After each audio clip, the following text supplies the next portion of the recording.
during, meetings like this or self-inquiry, trying to find the self, like like the experience right now is just so clear that there's no one here. Earlier, you were talking about just labels, and I think another word to describe what you were describing is emptiness. Like everything is just the way it is without, tarnished by the labels I put on it, and that's all very, very clear. And at the same time, there's this underlying belief. It seems like it's always there that's telling me, but really you're a person that's in a room in a meeting right now. And I guess my question around that is there a certain amount of, like, does that ever stop? Are there techniques to get that to stop, or to really believe It's not a what technique is at all. Look seems at to be this. clear? Yeah. You're saying it is saying that you are the person that is in this room right now.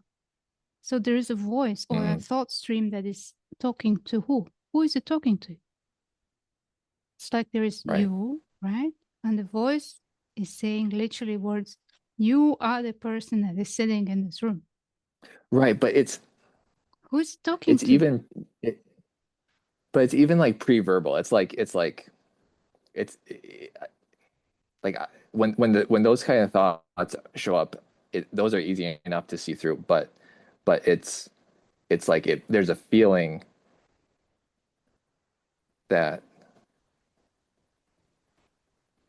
what's what's really there's I think someone said before, I don't know if it was last week, but this teeter-totter of when I'm looking, it's very clear that there's only this, there's only the five senses and whatever is happening, and then that very quickly turns into I have to keep on, going on with my day-to-day responsibilities.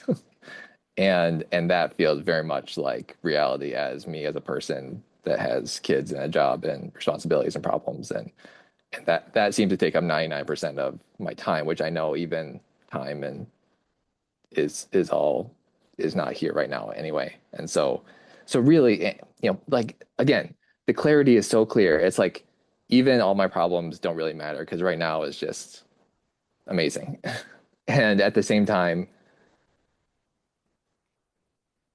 there's this memory and anticipation of I know I, I don't know.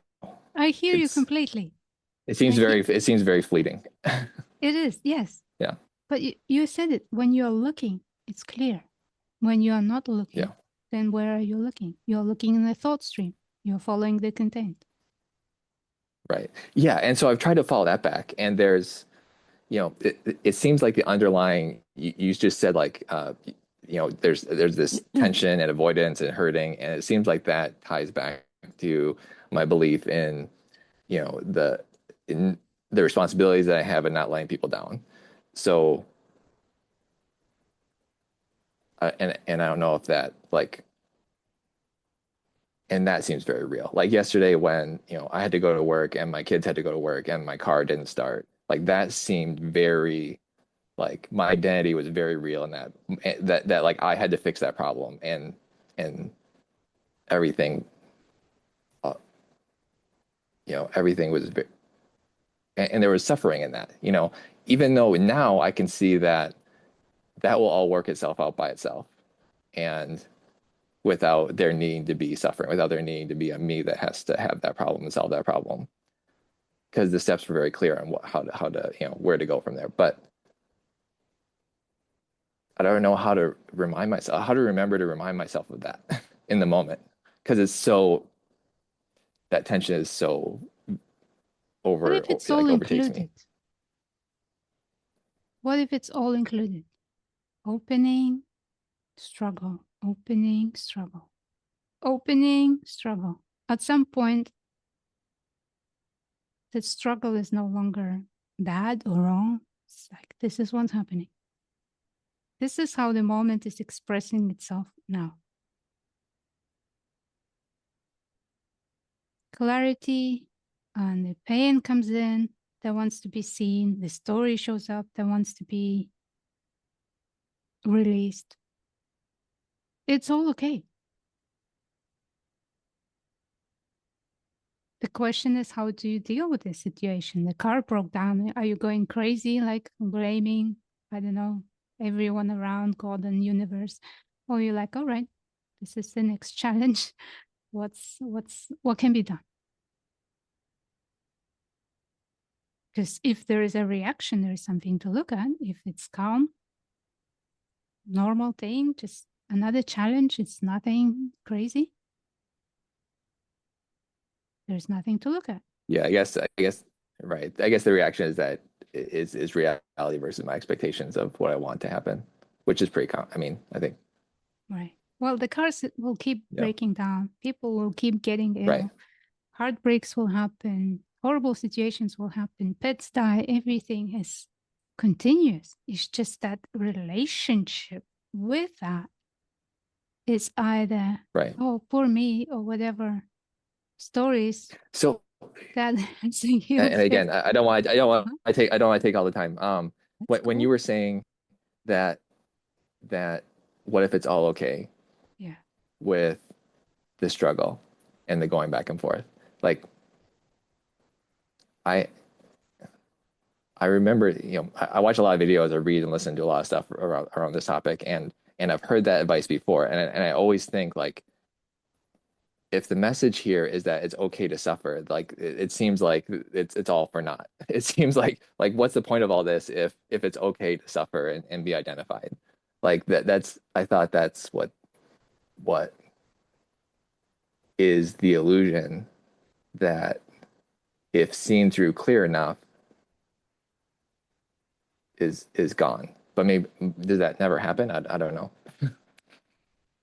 It's a subtle thing because what are you calling suffering? What is suffering in your experience? What is that? How do you Yeah, know so it's even suffering? when the yeah, when the clarity is there, then there is no suffering. And so that's why so in the definition that so my definition and the definition that I think a lot of teachers is that suffering is identification with the identity, the self, the me. And so that causes suffering. And that resonates in my experience. Like when I'm identified as a person that has problems, there's a lot of suffering, and when I see clearly that that's all an illusion, then there's no suffering.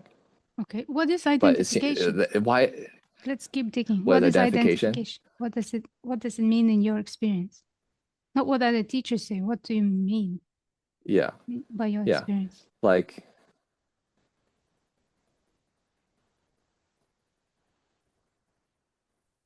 what is identification in my experience? It's a belief that everything is related to me and something that I have to deal with. Right? Something I have to deal with. Yeah, Yeah, okay. Now, something I have to yeah. deal with, how does that look like? Like in my example yesterday with the car, like I am the one that has to get my kids to school, has to get to work, has to fix the car. Like Uh-huh. those are, it's the to-do list, it's the responsibilities that seems to Okay. be overwhelming and Okay. and ties in. And it's the identity that makes that a problem. It's the fact that because all that stuff can happen can be resolved all by itself. I mean, that's all very natural. Like, well, life only comes at you one moment at a time, and but but that can it seems like that clarity only comes after, like when all of the struggle is kind of resolved and I'm back to normal, and then I can say like, oh, I didn't need to suffer so much during that experience.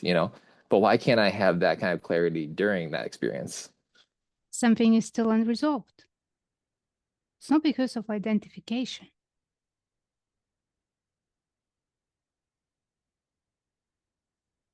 As you see, identification is some kind of concept. But what it feels like in the body, what is your experience is pushing and pulling, trying to carry life on your shoulders, like you responsible, the feeling of this heaviness of having to deal with the situation, the resistance. Yes, situation is like this. There's tightening, protecting, guarding against something. Even though later you can see that everything was okay. But in the moment, there's tightening. And that feeling you Right. can call resistance. That's what we call usually me. That's what I am. Right. I don't like it. I have to deal with it. But literally, it's a tightening that you feel where you have to push and pull, make life happen. It doesn't go the way I want. And the story starts running about me. Oh, I want this different. This shouldn't be happening to me. That resistance, the feeling is what we call me. But are you a feeling? No. So the resistance shows up only Yeah. because there's something being protected.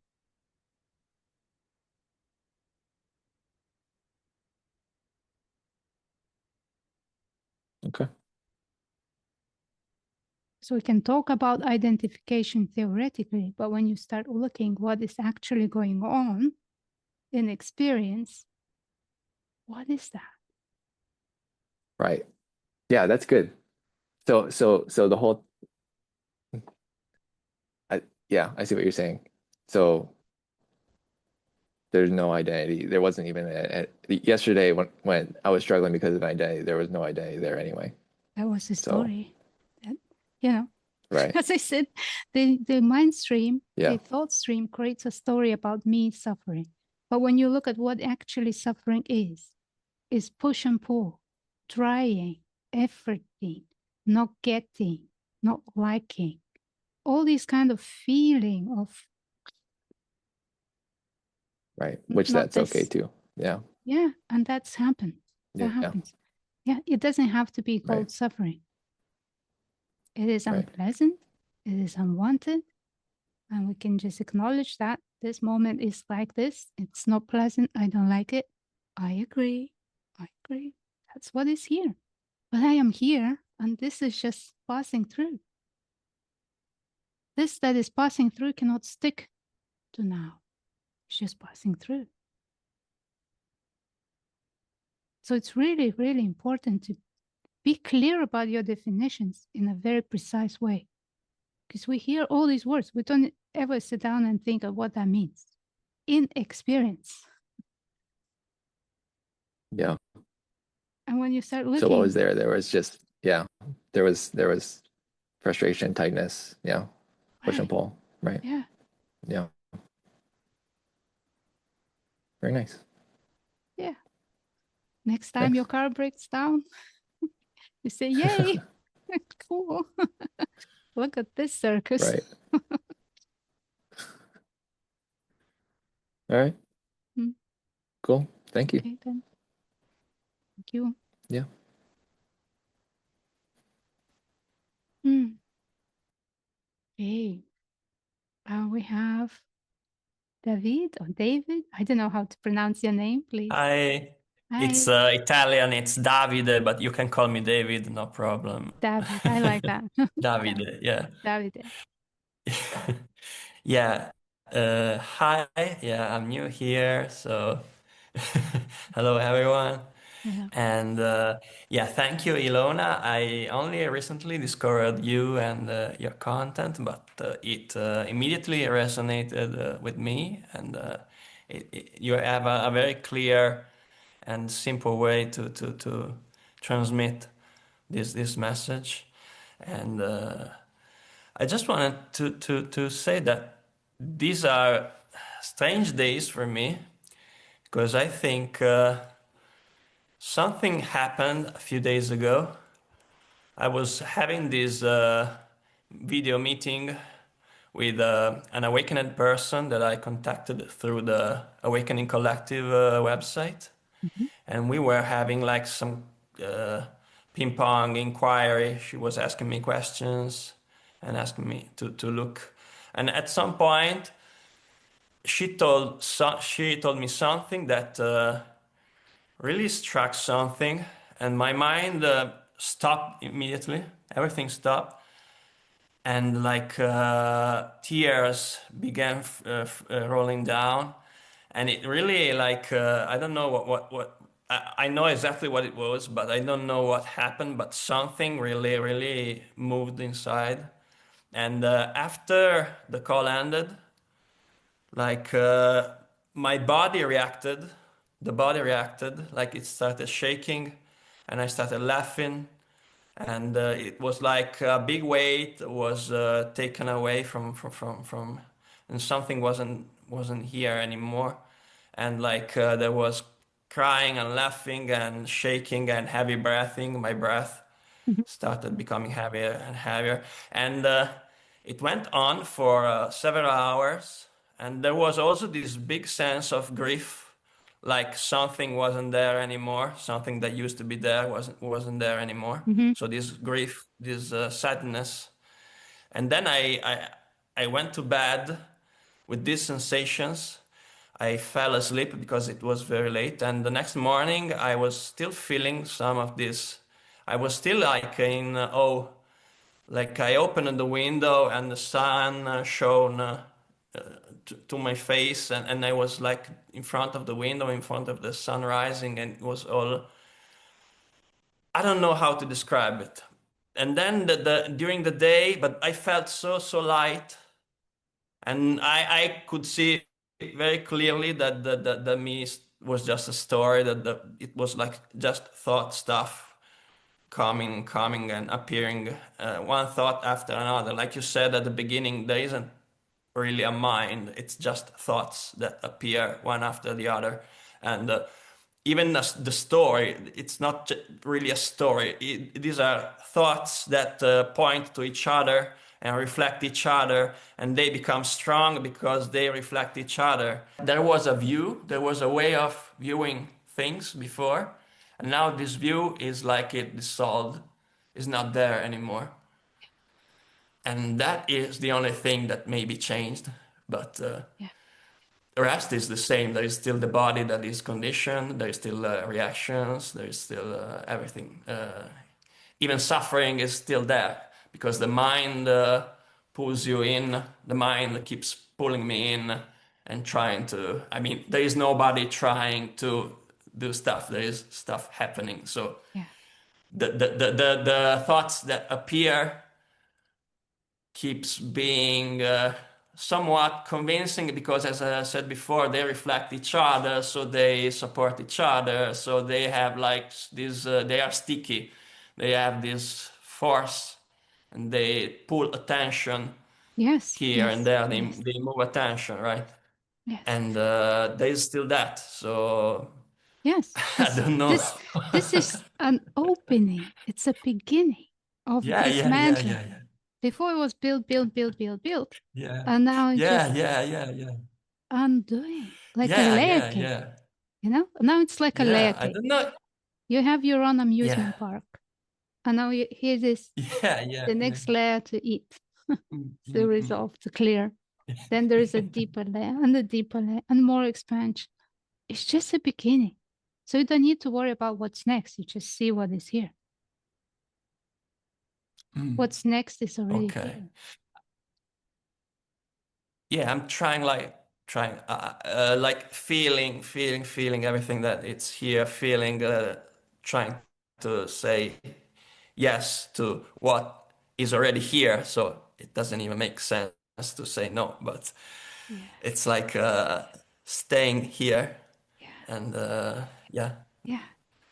that's what I'm doing now. But So at this point, there's just settling in, the yeah, initial settling okay. in. And it can feel like euphoric. It can feel like honeymoon. It can feel like most horrible ride. It doesn't matter. Yeah. But it's just settling in, settling in. It's all good. Look at that. It's all okay. Yeah, it's strange because when I had that shift, it was like euphoric on one side because there was this lightness and like the weight being taken Mhm. away, but there was also that grief, that sadness, that like thought, like things can't be the same again. So it's scary, no? Uh, like you can't go back. You can't go back. Like I'm it's sorry. no nobody nobody there's no one to go back to, you know. Yeah. Yeah. And there is no one that can go back. There's one Yes. going back to, and there is no one that can go back. So it's Yes. scary If you look at because this, you if you feel look like at this, naked if you look at this in some very ways. childish example of Santa Claus, right? The kid Yeah, believed in Santa Claus. It was magical. Look at that. What a yeah, yeah, yeah, interesting thing. And when the kid realizes that there never was Santa Claus, it was a neighbor or dad or some other man, it can't go back yeah, yeah, to believing that. Maybe temporarily, yeah. pretend, but you can't really go back. So don't worry, Mm, there is mm, no mm, way back. There's nobody replacing Santa. The magic is gone. The magic of mm, believing is mm, gone. mm, Now it's mm, reality. mm, mm, mm. But we believe in not just Yeah, in Santa, we believe in so many things. yeah, yeah. Yeah, So now it's the beginning. It's just the beginning of yeah, dismantling the whole amusement park. yeah. The thing that that person said to me that apparently caused Mhm. that reaction, because I was telling her that all my life I felt like I was masking myself. I was like not showing the real me in order to be loved by other people. I've always been like very solitary kind of person, and like keeping it for to myself, and like trying to give a good impression to people in order to be loved by them. And so trying to, in a way, masking myself, putting on a mask. And like we were talking about like the 10 feathers and that kind of model. And she made me realize that that is a kind of a ritual, you know, you do, and so like it might be related to the third feather, that you do that kind of masking, that kind of things, because you believe that by doing those things you will obtain other things. So I will mask myself because by doing that I will be rewarded with other people's love. And so that made me see that it's like a play. It's like playing a character in order to get something. It's like playing a character inside a character, because there is the me character, the Davide character, that plays this other character for the world. And so it's like a double level of playing a character. And that maybe, I don't know, maybe that my mind Fried said your that this brain. is too much, too much characters, too much Short playing. This is circuit.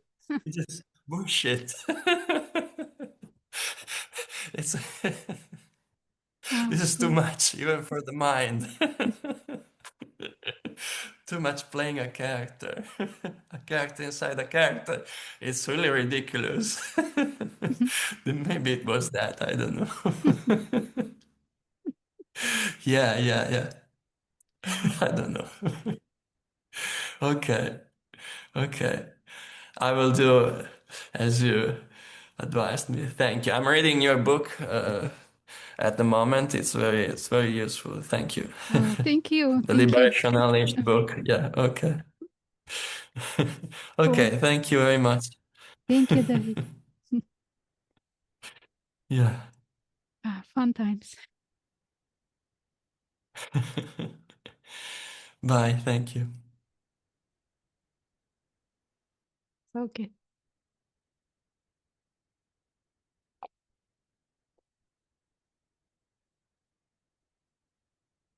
Hey, Deborah, please. Nice to finally meet you. A question, thank you. Yes. I'm reading Lisa Cahale's book, and I've looked at the Liberation Unleashed website, and I just have a question about expectations. So what do we do with them? We just acknowledge them and then let them go through, that we're aware of them and just to be aware of them, or when they're operating? Wonderful question. What to do with the expectations?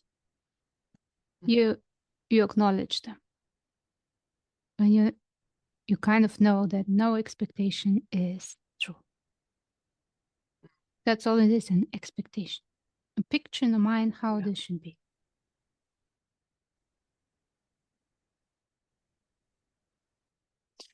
There is one exercise that I like people to use at this stage of expectations is just taking a sheet of paper and writing everything down, what should and shouldn't be.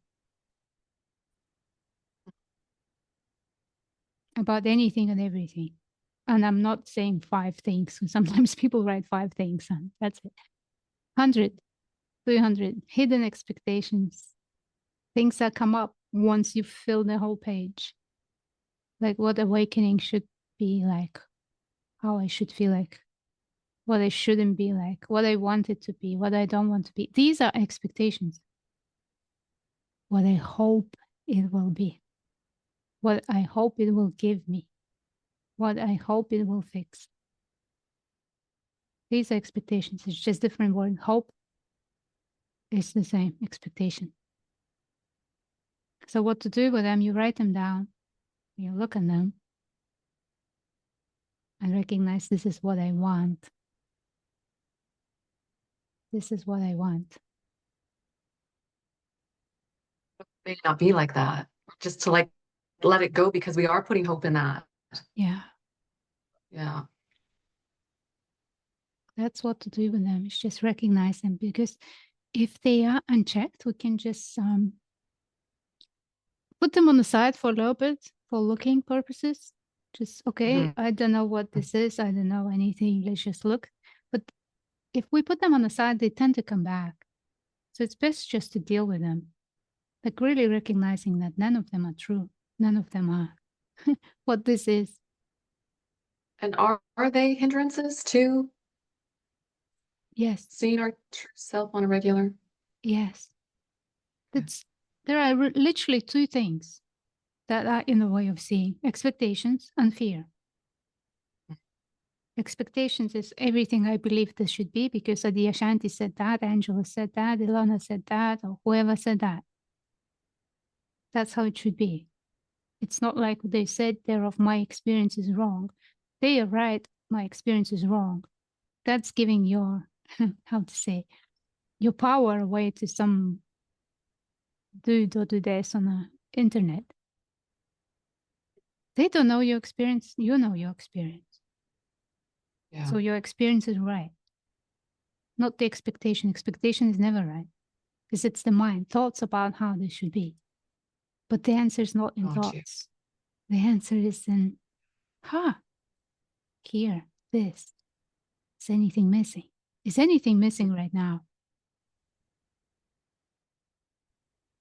And you said you tapped on fear. So what do you do with that? Because there tends to be a lot of that here. Right. Okay. So fear is a very interesting thing because it's the alarm. It works like alarm. It says, don't go there. You haven't been there before. You don't know what danger can be there. So it's just saying, don't go there. You haven't been there. There may be danger. And it feels like a horrible energy in the body, in the system. Stop, don't go there. All right then. Okay, fear. I'm not going there. There's a monster under the bed. Yeah, we're not gonna look at it. The way to deal with the fear is to first make friends with it, meaning that you don't need to be afraid of it. It's just an alarm. It's not doing any harm. It's safe to feel it. And it's here to protect. It's part of security system. So you make friends with it. literally saying, thank you for all you do. Thank you for protecting. Good old friend, thank you for all the care and all the love. And when you make friends with the fear, and you no longer need to be scared of the fear itself, you can honor it and recognize that this is ancient mechanism in all humans and all animals in everywhere. It's the caution, fear, protection, self-preservation. So you don't need to fight it or get rid of it. Instead, you watch, where's the wisdom in that? Where's the intelligence in that? What is being protected? What is that needs this protection? And the thoughts that go with it, just leave it in the thought stream over there somewhere. Just look at them, see them, but don't engage. Correct? No, you look behind it. Once you make friends with fear, not thinking, but like really looking, what is there that needs this protection? And you look. Like behind the curtain, you would look, well, what's there? So imagine the fear is like a door in a desert. There's open space, open field. There's nothing around, nothing. There is a door there and it's standing there. You come to the door and you're like, I'm stuck now. Blocked. I can't go anywhere. It's locked. But you can look behind it. You can walk around it. But as long as you meet the fear and you run away from it, or it says don't go there and you just run away, it doesn't stop. It keeps protecting something until you find out what that is. And maybe that something still needs protection, maybe not. And that's the beauty of it, is because when it's seen, if the protection is helping or not, it can self-adjust.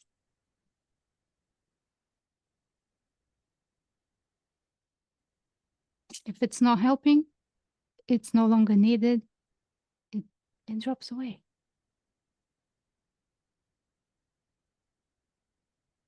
So we can't run Thank away you. from it. No. That raising heartbeat's there no matter what. Can't ignore it either. No. Doesn't work. No, What that's works very, is very helpful. Thank you. what's there? What Yes. needs it? Yeah. Thank you. And in this Thank you. journey, the fear comes up when the identity is challenged. Oh, maybe that's why it's been so active lately. Yes. Mm-hmm. Oh, yes, because that is begun in earnest. So that explains a lot.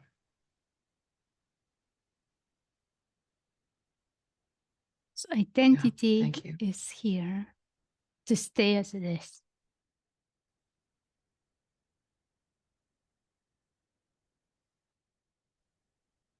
Interesting. Yeah, it's so interesting. It's fascinating. Yes, it's very fascinating. Yeah, wonderful. Thank you, Ilona. Thank you. You're very I will welcome. take that to heart. Please.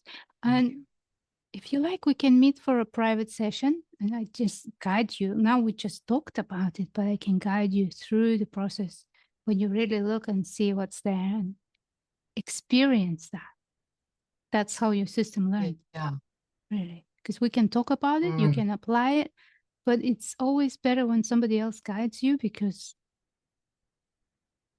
of that mechanism of drawing back. It's like, Yes. don't go there. Yeah, but I want Yeah. to. And then we get lost a little bit what's going on. So if somebody says, okay, just it's safe. You can be here with that feeling, with that sensation. It is safe to feel. And just hold your attention there for a little bit. Yeah. It works like magic. Wonderful. Yeah. I just may. Thank you, Ilona. You're very welcome. Nice to meet you. You too.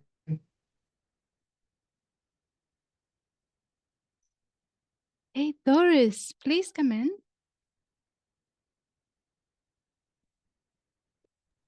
Hi. Hey, yeah, long time no see. Nice to see you again. Thank you. I have something that gives me a lot of conflict and a lot of discomfort, and it's recurring. It's kind of one of those major themes, and that is the hurt that has happened throughout my life for different reasons. Sometimes I feel like if I could just talk to the person involved and tell them what I experienced, and that there's still this hurt, and and I want to speak because because there's this idea that speaking will help it go away because it needs to be heard. So, but I'm afraid to speak. I'm afraid to tell them because I'm afraid of their reaction.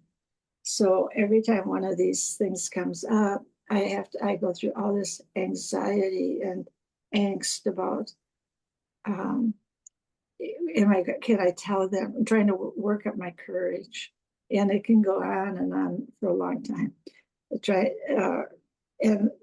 And then if I finally work up enough courage to tell them, sometimes it does go badly, and then I'm left with the regret that I told them. So it's kind of similar to that, maybe that push-pull thing. It's like,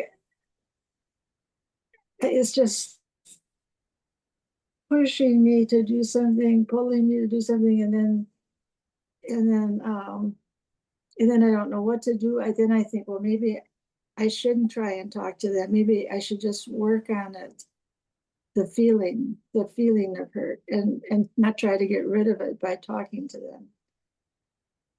There is That a shortcut. There is a way to deal with Okay. that.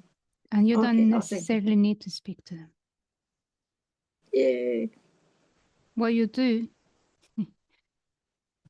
is invite them for heart-to-heart conversation and speak from your heart to their heart by yourself or with somebody guiding you. Mhm. And then that gives you a space to express honestly and truthfully what you feel and listen to them heart to heart. Mhm. I know it's only 5 minutes in our conversation, but we can meet and I can show you. Mm. Yeah, because, when we speak mind to mind, we are speaking through our conditioning, through our expectations, but heart to heart is different. You can be completely honest and truthful to yourself, what you're feeling, and just expressing that and recognizing that and allowing yourself to feel that opens something. And the external result will reflect that. Because what is here, the external is just mirroring us back. If here there is hurt, it will show you that here there is hurt. If here there is peace, acceptance, forgiveness, allowing, the external can do whatever it wants, but it will reflect that. So it's literally just closing your eyes, inviting that person, saying, come in for heart-to-heart conversation and speaking to them and listening to them. Okay. Yeah. And that works. Okay, thank you.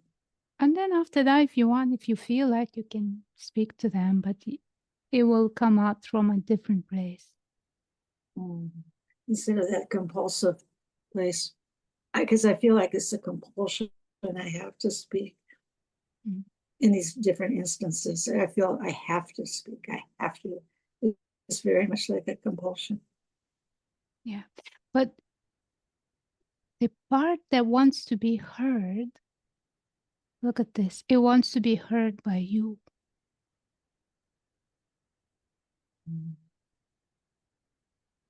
The part that is heard wants your attention. Mm-hmm. We think we want theirs, but it's yours. Mm-hmm. But actually, when I do speak to them, sometimes it really does, the hurt really goes away. Whereas when I try to just feel it, it doesn't. Oh no, when you try to feel it, it may be just feeding it, feeding the hurt. Because if you're going to feel it in order for it to go away, it will not go away. If you're going to feel it just for the sake of feeling it, letting it be, acknowledging it, your awareness is what is needed for that energy to self-resolve. Mm-hmm. It's subtle, you know, Mm-hmm. and it's easier to learn by experience than by theory, because we can talk about these things all day long and that will stay in the mental level unless it's experience. Mm-hmm. It's same like, you know, you can read a book and say you know everything, but you don't know anything because it's mental. Mm-hmm.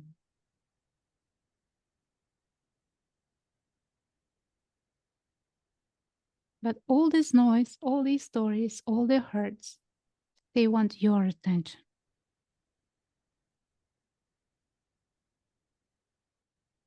But this gentle kind, non-judgmental,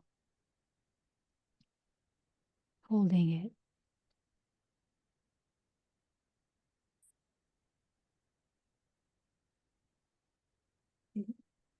Yeah. Mm-hmm. Thank you. You're welcome, Doris. We can meet and I can show you. Okay, thank you.